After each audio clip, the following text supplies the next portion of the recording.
सबको नमस्कार। 2014-15 में जब हमने पहला बजट पेश किया था, वो लगभग 31,000 करोड़ रुपए का बजट था।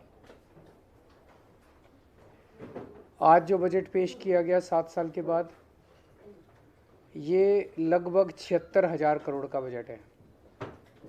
7 साल में ये बजट 2.5 गुना हो गया। ये आज हमारे देश में अगर हम सारी राज्य सरकारें देखें, केंद्र सरकार देखें, ये किसी चमत्कार से कम नहीं है। इतने बड़े स्केल के ऊपर इतना भारी बजट के अंदर इम्प्रूवमेंट कोई चमत्कार से कम नहीं है। ये केवल और केवल एक ही कारण से हुआ, क्योंकि हमारी पार्टी एक कट्टर ईमानदार पार्टी है। हमारी सरकार कट्टर ईमानदार सरकार है और उस ईमानदारी का नतीजा है कि बजट ने इस किस्म से छलांग ली है। हमने 7 साल के अंदर अननेसेसरी एक्सपेंडिचर को ख़त्म किया, भ्रष्टाचार को ख़त्म किया, रेवेन्यू के अंदर जो लीकेजेस थी, एक्सपेंडिचर में जो लीकेजेस थी, वो सब ख़त्म की। और उसका नतीजा है कि आज दिल्ली के लोगों को इतने बड़े बजट का फ़ायदा मिलने वाला है। हमारा मानना है कि आज एक आम आदमी के सामने इस देश में 2 सबसे बड़ी समस्याएं हैं, रोज़गार और महंगाई। और इसको लेके अभी जैसे पंजाब में हमारी सरकार है, पंजाब में हमारी सरकार ने सरकार बनते ही 25,000 नई सरकारी नौकरियों का ऐलान किया, जिसका 1 महीने के बाद जिनकी भर्ती होने वाली है। 35,000 कच्चे कर्मचारियों को पक्का करने का ऐलान किया पंजाब में। आज दिल्ली में जो बजट पेश किया गया है, अगर उसको मैं मोटे मोटे तौर पे बहुत ब्रॉडली देखूं, तो इन 2 समस्याओं का समाधान, रोज़गार और महंगाई, इन 2 समस्याओं का समाधान आज ये बजट दिल्ली के लोगों के लिए करता है। इतने बड़े स्केल के ऊपर, इतने क्रिएटिव और इनोवेटिव तरीके के साथ मुझे नहीं लगता, रोज़गार पैदा करने के लिए मुझे नहीं लगता आज तक कभी भी किसी भी सरकार ने प्रयास किया है जो आज इस बजट के ज़रिए किया गया है। पिछले 7 साल में दिल्ली सरकार ने लगभग 12 लाख रोज़गार दिल्ली के युवाओं के लिए तैयार किए। इनमें 1,78,000 रोज़गार सरकारी सेक्टर में थे और लगभग 10 लाख रोज़गार प्राइवेट सेक्टर में थे। 12 लाख रोज़गार पिछले 7 साल के अंदर दिल्ली में आम आदमी पार्टी की सरकार ने तैयार किए।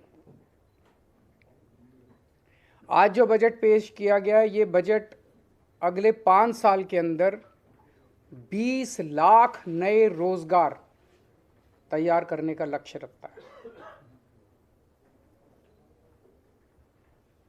ये बात कहने के लिए भी हिम्मत चाहिए कि हम अगले 5 साल में 20 लाख रोज़गार देंगे।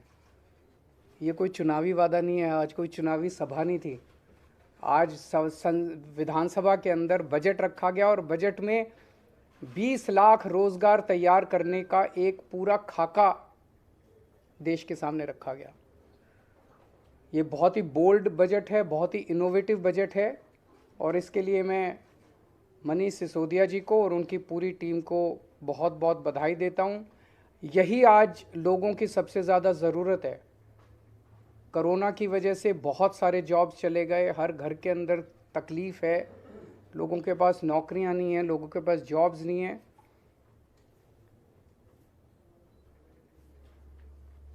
तो 20 लाख जॉब्स का ये जो बजट है, इसमें बताया गया कि दिल्ली में 1,68,00,000 लोग ऐसे हैं जो कि जॉब्स लेने के लिए सक्षम है।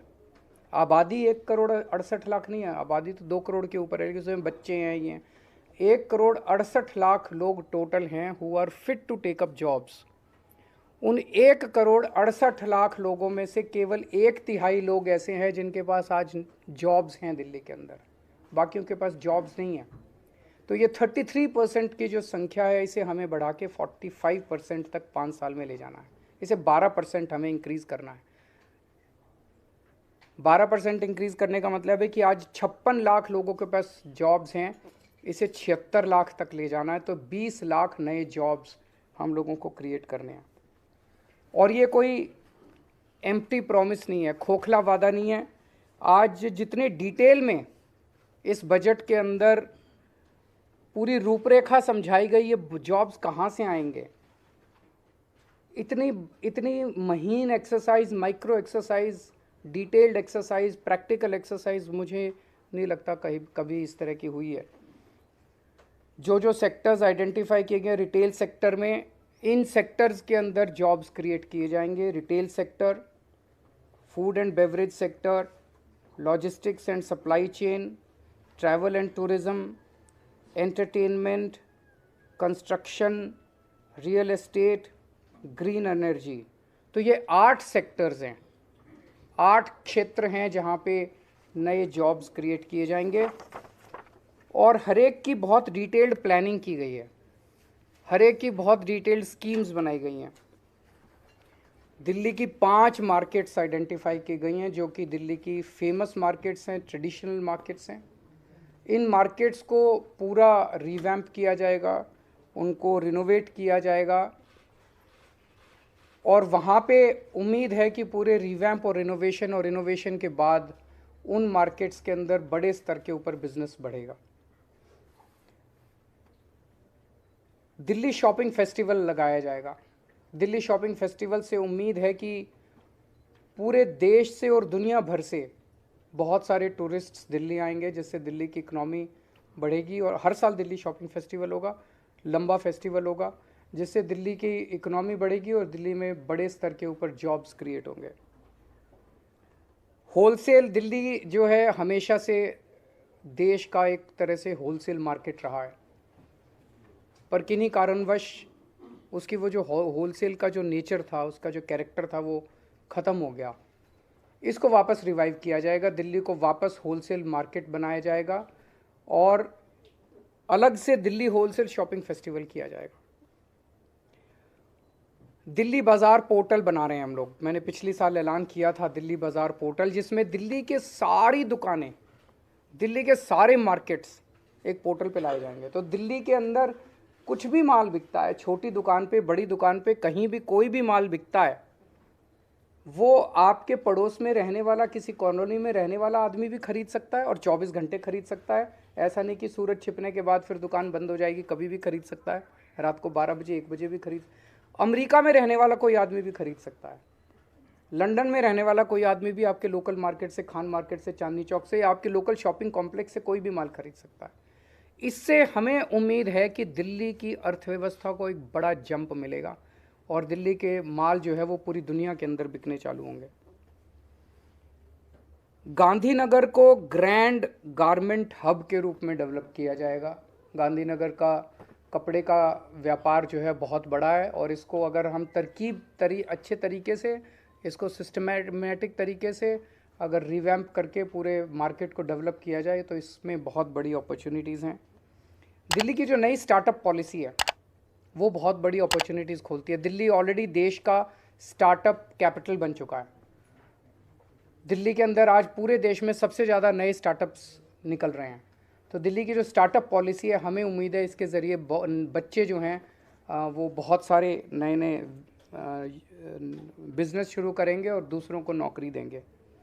दिल्ली के जो नॉन कन्फॉर्मिंग इंडस्ट्रियल एरियाज़ हैं उसको सबको डेवलप किया जाएगा। यहाँ पे हमें उम्मीद है कि काफ़ी सारे जॉब्स निकलेंगे। जो फेमस फूड हब्स हैं उनको डेवलप किया जाएगा, उनको मार्केट किया जाएगा। और फूड ट्रक पॉलिसी, जो खाने वाले ट्रक्स होते हैं, इसकी एक पॉलिसी बनाई जाएगी ताकि बड़े स्तर के ऊपर इनको प्रमोट किया जा सके। ये सारे वो चीज़ें हैं जो एक आम आदमी कर सकता है। हम कोई ऐसी चीज़ें नहीं कर रहे जिसके अंदर बहुत बड़ी कैपिटल की ज़रूरत है। जो एक आम आदमी, छोटा आदमी थोड़ी से कैपिटल से, छोटी कैपिटल से अपना बिजनेस शुरू कर सकता है। ये सारी चीज़ें, क्लाउड किचन क्लस्टर्स की स्थापना की जाएगी, इलेक्ट्रॉनिक सिटी बनाई जाएगी, e vehicle, solar energy, urban farming, इसके ज़रिए ऑलरेडी दिल्ली ईवी कैपिटल बन चुका है देश का। दिल्ली फिल्म पॉलिसी जो बनाई गई है, हमें उम्मीद है इसके ज़रिए बहुत सारे जॉब्स क्रिएट होंगे। रोज़गार बाज़ार पोर्टल जो हमने बनाया, रोज़गार पोर्टल जो बनाया था हमने पिछली साल, जैसे ही हमने शुरू किया उसमें 10 लाख के करीब जॉब्स निकले थे। इसका सेकंड वर्जन बनाया जा रहा है। तो इस तरह से ये जो 20 लाख जॉब्स का एक एक के सामने लिखा है कि ये करने से इतने जॉब्स क्रिएट होंगे, ये करने से इतने जॉब्स क्रिएट होंगे, ये करने से, ये पूरा डिटेल्ड प्लान आज देश के सामने रखा गया। दूसरी सबसे बड़ी समस्या लोगों के सामने है महंगाई की। महंगाई बहुत ज़्यादा बढ़ गई है, एक आम आदमी को अपना घर चलाना मुश्किल हो गया है।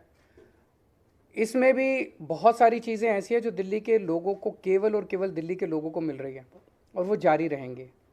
आज दिल्ली के अंदर सरकारी स्कूल बेहद शानदार हो गए हैं, शिक्षा फ्री है, कोई पैसा देने की ज़रूरत नहीं है, पूरी की पूरी शिक्षा फ्री है। ढेरों लोग अपने बच्चों को प्राइवेट स्कूल से निकाल के सरकारी स्कूलों में भर्ती करा रहे हैं, ढेरों लोग। इस साल 4.25 लाख लोगों ने प्राइवेट स्कूल से निकाल के सरकारी स्कूलों में भर्ती कराए हैं। अगर आपके घर में 2 भी बच्चे हैं पढ़ने वाले और प्राइवेट स्कूल में पढ़ते हैं, तो अगर 3-4 हज़ार 5 हज़ार रुपये तो एक बच्चे की फ़ीस आई जाती है।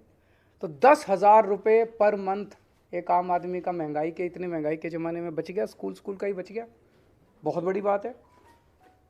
हेल्थ के क्षेत्र में दिल्ली अकेला पूरे देश के अंदर दिल्ली अकेला राज्य है जहाँ पे हर आदमी, चाहे अमीर हो चाहे गरीब हो, उसका पूरा इलाज मुफ्त है। अगर आपको थोड़ा सा बुखार हुआ, मोहल्ला क्लिनिक जाइए, आपको डॉक्टर दवाई देगा, डॉक्टर भी फ्री, दवाइयाँ भी फ्री, टेस्ट भी फ्री, सब कुछ फ्री। अगर आपको कोई बहुत बड़ी बीमारी हो गई जिसमें 20 लाख 30 लाख 40 लाख का खर्चा आता है, आप जीटीबी जाइए, एलएनजेपी जाइए, जीबी पंत जाइए, दिल्ली सरकार के 38 बड़े बड़े हॉस्पिटल है, किसी में भी जाइए, सारा इलाज फ्री है, सारा पैसा दिल्ली सरकार देगी, आपसे पूछा नहीं जाएगा आप अमीर हो कि गरीब हो, बीपीएल के कार्ड की ज़रूरत नहीं है। आप अगर कोई टेस्ट कराना है, एमआरआई कराना है, सीटी स्कैन कराना है, जो भी कराना है, दिल्ली सरकार के हॉस्पिटल्स में फ्री है। हॉस्पिटल में टेस्ट ना हो पाए, आप प्राइवेट में करा लो, सारा रिम्बर्स किया जाता है। इस तरह की हेल्थ सिक्योरिटी जो है, मुझे नहीं लगता देश तो छोड़ो, दुनिया में कहीं इस किस्म की हेल्थ सिक्योरिटी कहीं किसी भी राज्य के सिटीजन्स को दी गई है। ये अब जैसे आज वित्त मंत्री, उप मुख्यमंत्री जी ने कहा कि हेल्थ एक ऐसा सेक्टर है जो लोगों को गरीबी में धकेल देता है। कोई घर में बीमार हो गया, बड़ी बीमारी हो गई, सब कुछ बेचना पड़ जाता है, सब कुछ ख़त्म हो जाता है। वो दिल्ली के लोगों को चिंता करने की ज़रूरत नहीं है, बहुत बड़ी सिक्योरिटी है, शिक्षा की सिक्योरिटी, हेल्थ की सिक्योरिटी। तो लोगों को महंगाई से और चीज़ें जो हमारे कंट्रोल में नहीं है वो तो हम कुछ नहीं कर सकते, लेकिन जो हमारे कंट्रोल में है वो तो हम कर रहे हैं। तीसरी, बिजली। आज दिल्ली के 73% जनता को फ्री बिजली मिलती है, 24 घंटे बिजली मिलती है, बहुत बड़ी बात है। मैं कई राज्यों से होके आया हूँ, 5-5 हज़ार, 10-10 हज़ार, 15-15 हज़ार रुपये लोगों के बिजली के बिल आ रहे हैं हर महीने। यहाँ पे लोगों के बिजली के बिल 0 आते हैं। महंगाई के ज़माने में ये बहुत बड़ा सपोर्ट है। पानी फ्री मिल रहा है लोगों को।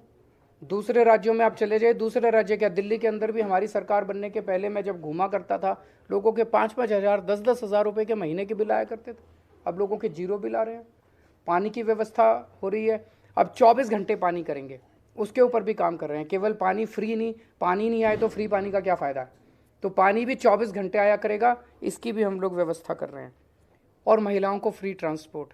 ये 5 चीज़ें बहुत बड़ी हैं, शिक्षा फ्री, स्वास्थ्य फ्री, बिजली फ्री, पानी फ्री, ट्रांसपोर्ट फ्री।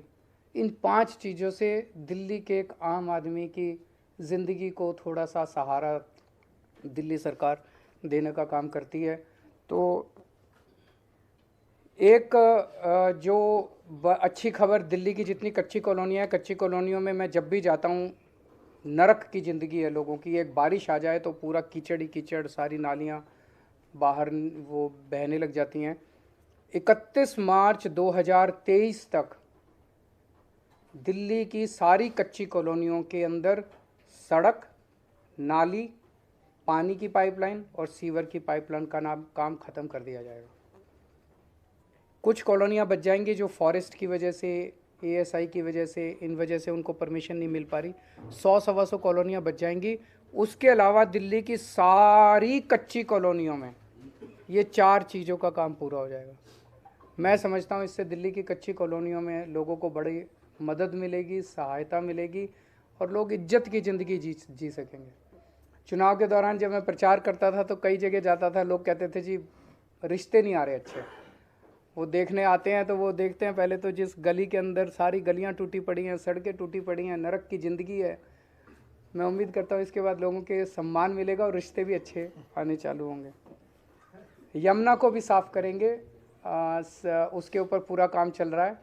उसके ऊपर मैं पहले ही प्रॉमिस कर चुका हूँ कि अगले चुनाव के पहले आप सब लोगों को ले जाके यमुना में डुबकी लगाएंगे। उसके लिए आज पूरा इसमें बजट के अंदर प्रोविज़न किया गया है। और एक जो आज सबसे बड़ा ऐलान किया गया जो आपने नोट नहीं किया, वो है ट्रैफिक लाइट के ऊपर जब आप रुकते हो, आपकी खिड़की के पास आके कोई बच्चा छोटा सा नॉक करता है और वो आपसे पैसे मांगता है या वो कुछ बेचने की कोशिश करता है, उसकी तरफ कोई ध्यान नहीं देता कोई सरकार। क्यों? वो वोटर नहीं है, वो वोट नहीं देता, वो वोट बैंक नहीं है, कोई सरकार उनकी तरफ ध्यान नहीं देती।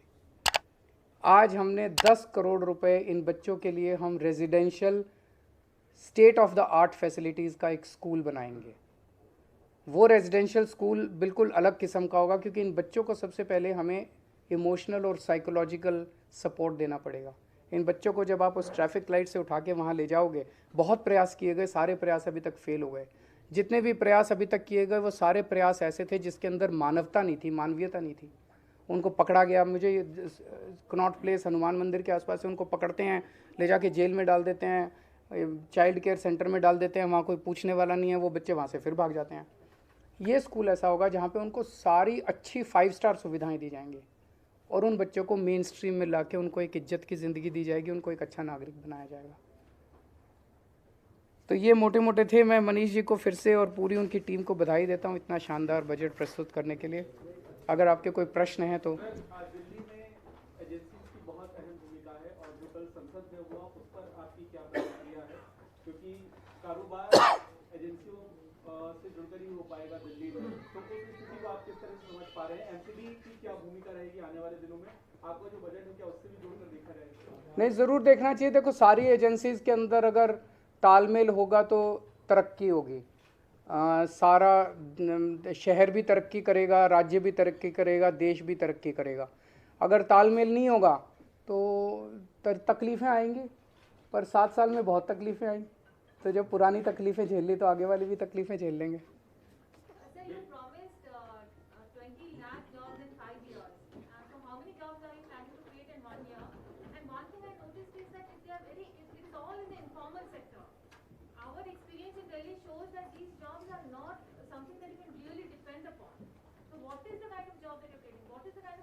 पहली तो आप कह रहे हो कि तो 20 लाख 5 साल में, तो 20 divided by 5 4 lakh jobs you should expect in the next 1 year. मोटे मोटे तौर पे देखो, इस टाइम थ्योरेटिकल तौर पे ऑर्गेनाइज सेक्टर, अनऑर्गेनाइज सेक्टर, ये वो कहना बड़ा वो है। एक आदमी को तो यार नौकरी चाहिए और घर में शाम को पैसा चाहिए, महीने के अंत में पैसा चाहिए, किसी सेक्टर में मिल जाए। तो अभी तो ये है कि इकोनॉमी की हालत बहुत ज़्यादा ख़राब है और स्पेशली लोअर तबके की हालत तो बहुत ही ज़्यादा ख़राब है।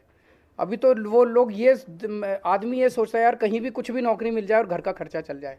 तो अभी तो ये है कि सब लोगों को नौकरी मिले, फिर इसको और इम्प्रूव करेंगे, क्वालिटी ऑफ जॉब्स भी इम्प्रूव करेंगे। अभी तो quantity is the biggest factor, the quality will also, we will keep on working on the quality also.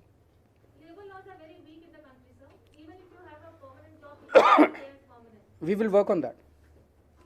So you had invited suggestions from general public to be included in the budget. How many of those suggestions you find really good and were included, have been included in the budget? इसमें हमने जब budget में suggestions मांगे थे तो अलग अलग तरीके के सजेशंस आए थे। डिमांड्स कम सजेशंस कम एडवाइजेस बहुत कुछ आया था और इसमें लगभग एक सेंस ऑफ द सजेशंस आपको बोलूं तो कहीं ना कहीं उसी में ये डिमांड थी कि हमें आप बजट बनाओ तो रोज़गार की बात करो, आप हमें इकोनॉमी को आगे बढ़ाने की बात करो। कोविड ने हमारी कमर तोड़ दी है तो अगर आज इस बजट का ओवरऑल सेंस आप कहें तो वहीं से निकला है, क्योंकि हम एजुकेशन पे, ग्रीन बजट और इन सब पे बात कर चुके, हेल्थ पे बात कर चुके थे।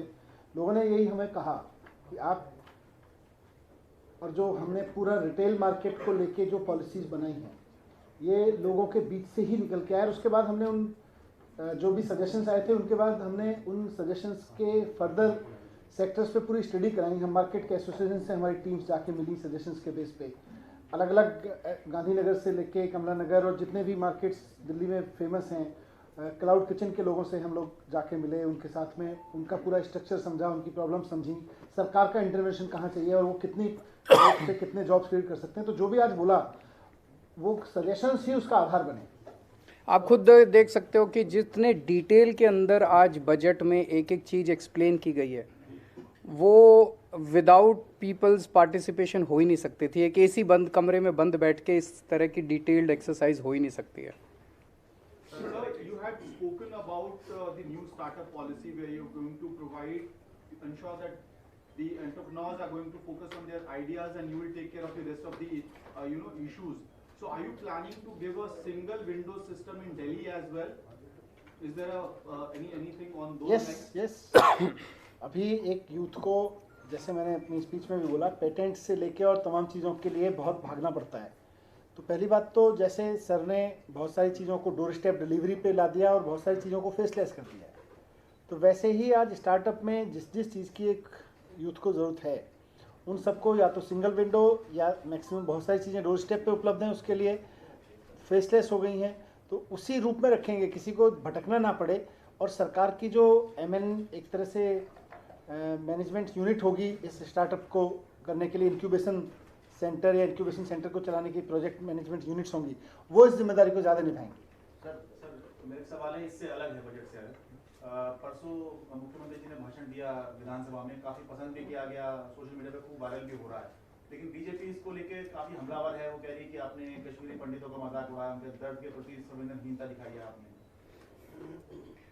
देखो, पिछले 20-25 साल में जब से कश्मीरी पंडितों का पलायन हुआ तब से केंद्र में 13 साल बीजेपी की सरकार रही। उसमें पिछले 8 साल से केंद्र में बीजेपी की सरकार है। इस दौरान एक भी परिवार, कश्मीरी पंडितों का एक भी सिंगल परिवार, क्या वो जाके वापस वहाँ पे रिहैबिलिटेशन हुआ है उसका? क्या उसका पुनर्वास हुआ है वापस कश्मीर में? एक भी परिवार वापस नहीं गया। तो बीजेपी ने क्या किया है? केवल और केवल शुद्ध राजनीति की है इस पूरे मुद्दे के ऊपर। और अब राजनीति करने के बाद वो उनके दर्द के ऊपर और उनकी त्रासदी के ऊपर एक पिक्चर बना के करोड़ों रुपए कमाना चाहते हैं। बता रहे हैं 200 करोड़ से ज़्यादा पैसा कमा चुके हैं।